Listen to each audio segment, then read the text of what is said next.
23 अप्रैल सुबह भोर फजर का समय मान लीजिए 3:30 से 5:30 सुबह का समय, ये वो टाइम है जो आने वाला है। 23 अप्रैल भारत के वक्त के मुताबिक सुबह 3:30 5:30 के बीच जो 14 दिन का सीज फायर था वो ईरान और अमेरिका के बीच खत्म हो जाएगा। थंबनेल पर मैंने टाइटल ही तारीख को रखा है ताकि ये तारीख और समय आपको याद हो जाए। बड़ी बात यह है कि 24 घंटे से ऊपर हो चुका है। अमेरिका की छोटी मोटी डेलीगेशन पहुंची थी, लेकिन जेडी वेंस जैसे टॉप के लीडर अमेरिका के नहीं पहुंचे हैं पाकिस्तान में, जब तक मैं ये रिकॉर्ड कर रहा हूं। ईरान इस दूसरी बातचीत के लिए शुरू से ही राजी नहीं है, खासकर तब से जब से अमेरिका ने बैरिकेड किया है, जो ब्लॉकेज किया है उससे वो फिर ईरान भड़का हुआ है और उसके टोटल अब तक 2 जहाज भी सीज कर लिए गए हैं। तो वो कैसे मान जाएगा? जो देश कह रहा है कि हम झुकेंगे भी नहीं, उसके तुम जहाज़ों को ब्लॉक करोगे, सीज करोगे, तो वो बातचीत कैसे कर लेगा? अब क्योंकि इस वक्त जब ये आप वीडियो देख रहे हैं, अमेरिका और ईरान के अधिकारियों को पाकिस्तान में होना था, वो नहीं है। तो अब जेडी वेंस अमेरिका के व्हाइट हाउस के अंदर ही टॉप के लीडर के साथ मुलाकात कर रहे हैं। कहा जा रहा है कि वीडियो कॉन्फ्रेंस में जो इस मीटिंग में पाकिस्तान भी शामिल हो सकता है, कई और एक्सपर्ट, कई और अहम लोग शामिल हो सकते हैं, लेकिन ईरान शामिल नहीं है। ईरान ऑफलाइन हो ऑनलाइन हो किसी भी तरह से अमेरिका से फिलहाल बात नहीं कर रहा है। ईरान की विदेश मंत्रालय ने कहा है कि अभी तक हमने कोई डिसीजन नहीं लिया है कि हमें पाकिस्तान जाकर अमेरिका से बात करनी है या नहीं करनी है। जांच रिपोर्ट से पता चला है कि सऊदी अरब पर जितने भी ड्रोन हमले हुए, आधे से ज्यादा ड्रोन लॉन्च हुए थे इराक की सरजमीन से। यानी ईरान के समर्थक ग्रुप ने इराक से ड्रोन लॉन्च करके सऊदी अरब को टारगेट किया था। अब सोचिए, इराक में तो प्रॉक्सी है भाई, सारी ताकत, मेन ताकत तो ईरान है, लेकिन वो जो छोटे मोटे लड़ाके हैं उनके पास क्या एक्यूरेट सिस्टम था कि जहां वो टारगेट कर रहे थे वहीं उनका ड्रोन जाकर गिर रहा था। और इससे यह साबित होता है कि जिन्हें हम प्रॉक्सी कहते हैं ईरान की, वो भी कम नहीं है। हजरात, अब नेतन्याहू नया चूरन लेके आया है। अब इसकी सुनिए, इसने अब नया चूरन चटाया और कहा कि जो ईरान के सुप्रीम लीडर हैं उनका प्लान है नया हॉलोकॉस्ट करने का, यहूदियों का नरसंहार करने का। ठीक, आगे इन्होंने कहा कि वो अपने न्यूक्लियर से हमें मिटाना चाहते हैं। मतलब जंग शुरू करे अमेरिका, हमला करे इजराइल, नरसंहार 3 साल से गाजा फिलिस्तीन में करे इजराइल, फिलिस्तीन गाजा को बर्बाद करे इजराइल, लेबनान पर कब्जा करे इजराइल, सीरिया की जमीन पर कब्जा करे इजराइल, अड़ोस पड़ोस देशों को धमकाए अमेरिका, और इल्जाम होलोकास्ट, नरसंहार, कत्ल और आतंकवाद का लगे ईरान पर। वाह सुअर वाह। मेरे दोस्तों, रूस के विदेश मंत्री सर्गेई लारोव ने नंगा किया है अमेरिका और इजराइल को। कहा कि जब ईरान से बातचीत की गई, ईरान को धोखा दिया गया। सन 2015 में न्यूक्लियर डील की गई, ईरान को फंसाकर, ईरान ने कर भी ली।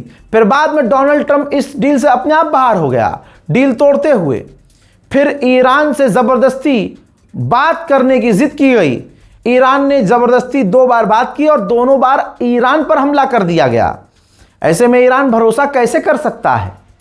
हालांकि न्यूक्लियर डील 2015 वाली अगर दोबारा हो जाए तो यह बेहतर होगा, यह रशिया ने कहा है। उधर यूरोपीय यूनियन राजी हो गए हैं आपस में कि स्ट्रेट ऑफ हॉर्मुज ईरान ने जो बंद किया है, इसकी वजह से हम ईरान पर और पाबंदी लगाएंगे। यह मोहम्मद रजा अपने ही दम पर कह रहा है, अपने ही दम पर, मैं किसी की बोल नहीं रहा, कि पूरी दुनिया मिलकर भी इस वक्त ईरान पर पाबंदी लगा दे, ईरान तब भी टस से मस नहीं होगा। डोनाल्ड ट्रंप की इज्जत कितनी सख्ते में पड़ चुकी है और इस गुलाबी सुअर की कितनी बेइज्जती। अबे जिसके अपने मुल्क के लोग खिलाफ हो गए हैं, सिर्फ 36%, 36% लोग ही डोनाल्ड ट्रंप को इस जंग में सपोर्ट कर रहे हैं कि ईरान पर हमला करके सही किया है। बाकी अधिकतर लोग खिलाफ हैं। ज्यादातर हर तीसरा अमेरिकी इंसान कह रहा है कि नहीं, डोनाल्ड ट्रंप गलत है, ईरान पर हमला गलत है। उधर सुनिए, अरब लीग मीटिंग करने वाला है, फिलिस्तीन के लिए नहीं, अरब लीग सारा इकट्ठा होगा, फिलिस्तीन, गाजा, लेबनान के लिए नहीं, इजराइल के खिलाफ ना ना ना ना। अरब लीग इकट्ठा हो रहा है इस बात पर चर्चा करने के लिए कि ईरान ने जो अरब देशों पर हमला किया है यह कितना खतरनाक था। अमेरिका, इजराइल खतरनाक नहीं है अरब के लिए, ईरान खतरनाक है। वो भी इसलिए क्योंकि ईरान ने अरबों के ज़मीन पर उस टुकड़े पर हमला किया जिस ज़मीन का टुकड़ा किराए पर अमेरिका की फ़ौज को अरबों ने दिया है। यह है सऊदी अरब और यह है तमाम अरब देशों की सच्चाई। अमेरिकी गुलाबी सुअर ने कहा है कि हमने ईरान की हर न्यूक्लियर साइट पर कैमरे लगा रखे हैं। ज़मीन में घुस के कैमरे नहीं, सैटेलाइट से कैमरे से नज़र रखी हुई है, हर मूवमेंट पर हमारी नज़र है। उधर यूएई को पहले ही डर है, कल धमका दिया था ट्रंप को प्यार प्यार से यूएई ने कि देखिए जंग आगे बढ़ेगी तो हमारी यूएई की करेंसी डाउन होगी, जब मार्केट में डॉलर नहीं मिलेगा तो नुकसान होगा। तो हम बेहतर ये ना कर रहे कि हम चाइना की करेंसी को अपना लें, हम चाइना के युआन। तो भाई डोनाल्ड ट्रंप घबरा गया। अब अमेरिका ने तुरंत यूएई के लिए ऐलान किया है कि हम यूएई के साथ मिलकर काम कर रहे हैं कि करेंसी स्वाइप की जा सके, एक्सचेंज की जा सके और यूएई को हमारे डॉलर्स की कमी ना हो। डोनाल्ड ट्रंप ने 8 लड़कियों की तस्वीर को रीशेयर किया है और क्लेम किया है कि ईरान इन लड़कियों को कत्ल करने वाला है।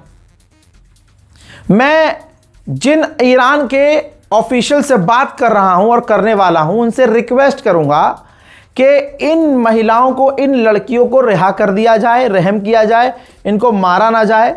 ये बहुत अच्छा जेस्चर मैं मानूंगा और काफ़ी अच्छी ये बात होगी अगर ईरान इनको कत्ल न करे। हज़रात, ईरान के अंदर जैसा आपको लग रहा है कि Iran Islamic Republic of Iran है, तो भैया गंदगी हर जगह होती है।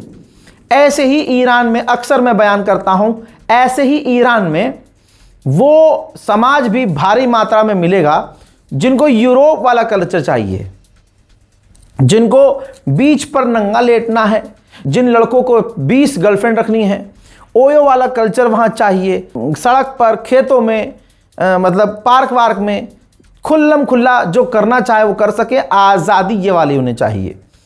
आज़ादी के नाम पर शराब चाहिए, आज़ादी के नाम पर उन्हें ड्रग्स चाहिए, आज़ादी के नाम पर घिनौने सारे काम चाहिए और ईरान ये अलाउ नहीं कर सकता। अब जिनको ये वाला ईरान चाहिए, नंगे वाला, उनमें लड़कियां हैं, भारी मात्रा में हैं। क्योंकि भाई जिस दौर में आप अपने मुल्क में देखिए, यूट्यूब पर लोग अपनी बीवियों के पिछवाड़े और सीनों को दिखाकर व्यूज़ कमा रहे हैं और आसान तरीका है ज़्यादा पैसा कमाने का। जहां हमारे यहाँ आज़ादी के नाम पर नाबालिग लड़कियों को अपनी खुद की माँ मैदान में उतार देती है कि बना बेटी वीडियो। एग्जाम्पल के तौर पर लाइव एग्जाम्पल दूंगा, ये लड़की आपने बहुत देखी होगी, सफीना, नाबालिग है, ठीक है। अब ये मत कहना रजा भाई प्राइवेसी का उल्लंघन, भाई ये मिलियंस में इसके फॉलोवर हैं और बिलियंस में इसके व्यूज आते हैं, ठीक। ये नाबालिग लड़के और नाबालिग लड़कियां दोनों ही अभी ठीक से ये उगी नहीं हैं। तमाम इनके जो आज़ाओ जवारे हैं अभी वो ठीक से उभरे नहीं हैं, उग नहीं पाई है ठीक से। लेकिन इनकी वालिदा का, इसकी माँ का इंटरव्यू देख रहा था मैं, ऐसी रैंडम किसी चूरन ने मतलब ऐसे लोगों को बुलाकर अप्रिशिएट कर रहे हैं, मुसलमान यूट्यूबर। अब उनको चाहिए व्यूज़, बने हैं मुल्ला जी, बने हैं इस्लामी, कोट पहन सदरी पहन के इनका वो कर रहे हैं, क्या नाम है, पॉडकास्ट एक नई बीमारी शुरू हुई है, पॉडकास्ट। अबे पॉडकास्ट करना है ढंग का करो जिससे समाज को एक अच्छी चीज़ मिले, अच्छा मतलब कुछ तो अच्छा मैसेज जाए। तो भाई साहब उनको भी व्यू चाहिए था तो पॉडकास्टर ने बुला लिया। अब भाई जब ऐसे लोगों को इज्जत दोगे तो वो तो और जैसे जैसे ये बड़ी होगी वैसे वैसे कपड़े उतरते चले जाएंगे। मैं हैरान तब हुआ कि जब इस सफीना की वालिदा गरामी जो एक नंबर की, हाँ तो वो बता रही हैं ऑन कैमरा। और भाई माँ इतनी पर्देदार माशाल्लाह कि सिर्फ आंख नजर आ रही है, ऊपर से नीचे तक बिल्कुल बुरखे में डूबी हुई है। कह रही है कि वो, उसे लग रहा है मैंने कितना अच्छा काम किया है। उससे सामने वाला पॉडकास्टर पूछ रहा है कि मैडम आपने कब से सोचा कि मैं अपनी बेटी को वीडियो की लाइन में ढकेलूंगी? कहती है कि ये मेरा ख्वाब था एक्टिंग करना, और मेरा ना काम, मेरा ख्वाब था कि मैं एक्टिंग करूं, बट मेरे घर पे रिस्ट्रिक्शंस ऐसी थी, क्योंकि घर वाले इसके अच्छे थे, ख़ानदान वाले इसके अच्छे थे कि भाई जो हमारी बेटी है उसकी इज़्ज़त हमारे लिए है, हमारे घर की इज़्ज़त है या इसके शौहर की इज़्ज़त है, तो हम अपनी बेटी की इज़्ज़त को सरकारी क्यों करें। तो भाई ये जो काम नहीं कर पाई, ये कह रही है कि मैंने अपनी बेटी को वो ख्वाब कहा, अपने जो ख्वाब थे वो पूरे करने को कहा, जो मैं नहीं कर सकी मैं अपनी बेटी से करवा रही हूं। लो भाई, और इसका मतलब ये खुद क्या करना चाह रही थी? क्या करना चाह रही थी भाई? अय्याशी, आवारागर्दी, गंदा घटियापन। अबे भाई तो तुम बुरखा काहे पहने हो? तुम इस्लाम बदनाम क्यों कर रहे हो? उतारो, तुम बुरखा उतारो। आप देखिए तो सही चल क्या। यह है आज़ादी, और आज़ादी का मतलब आज सिर्फ इतना रह गया है, नंगापन, घटियापन करो, गंदगी मचाओ।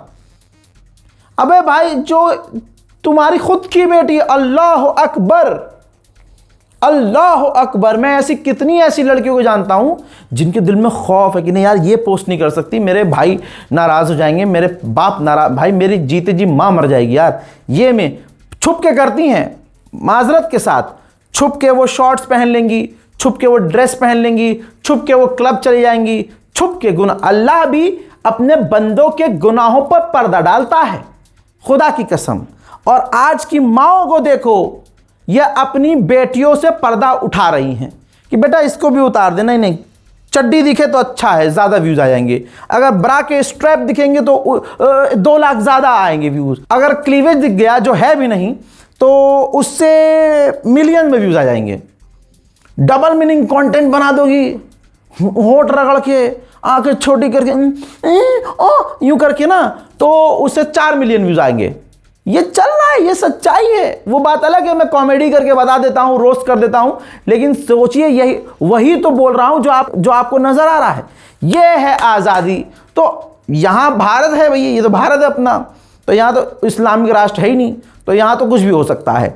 ईरान ऐसा कैसे चाहेगा? ईरान ऐसा कैसे होने देगा? कैसा होने देगा भाई? तो वहाँ जो इस मानसिकता की लड़कियाँ हैं, नहीं कर पा रही हैं, नंगी नहीं हो पा रही हैं। ईरान ने ऐसी और ये वो लड़कियां हैं जिन्होंने प्रदर्शन के दौरान ईरान की सरकारी बिल्डिंगों में आग लगाई, दंगा भड़काया, मुल्क का नुकसान किया। हमारे भारत के अंदर उन लोगों पर एनएसए नहीं लगता क्या? अभी नोएडा में जो प्रदर्शन के नाम पर आतंक मचाया गया, क्या हमारी मोदी गवर्नमेंट ने या योगी आदित्यनाथ जी की गवर्नमेंट ने उन लोगों को गिरफ्तार नहीं करवाया? जब हमारे मुल्क में जब प्रदर्शन के नाम पर हुड़दंग मचाया जाता है, आतंक मचाया जाता है, आगजनी की जाती है, तब क्या दंगाइयों पर एनएसए नहीं लगता? क्या लगता है? तो सोचिए, ईरान अगर वही काम कर रहा है कि उनको गिरफ्तार कर रहा है, तो अमेरिका कह रहा नहीं, उनको छोड़ दो। क्यों? ये सारा पीछे से खेल अमेरिका का ही तो था। बहरहाल यही बताऊंगा कि अमेरिका और ईरान दोनों ही जो मुंह से बोल रहे हैं ना, वो अच्छी चीज़ नहीं है, वो जंग की तरफ इशारा कर रही है। पहले बात सुनिए, अमेरिका के ऑफिशियल ने कहा कि हम जंग के लिए तैयार हैं। उधर ईरान ने 2 दिन से बार बार रट्टा लगा रखा है, और ईरान ने अभी भी कहा है कि हम फ्रेश टारगेट करने के लिए तैयार हैं। नई जगहें हमारे पास, नया टारगेट है, हम कहाँ कहाँ हमला करेंगे हमारा डिसाइड है। तो दोस्तों, इस रिपोर्ट को शेयर कीजिएगा, दुआ कीजिएगा शांति और अमन के लिए। देखते हैं आगे क्या होता है। जय हिंद।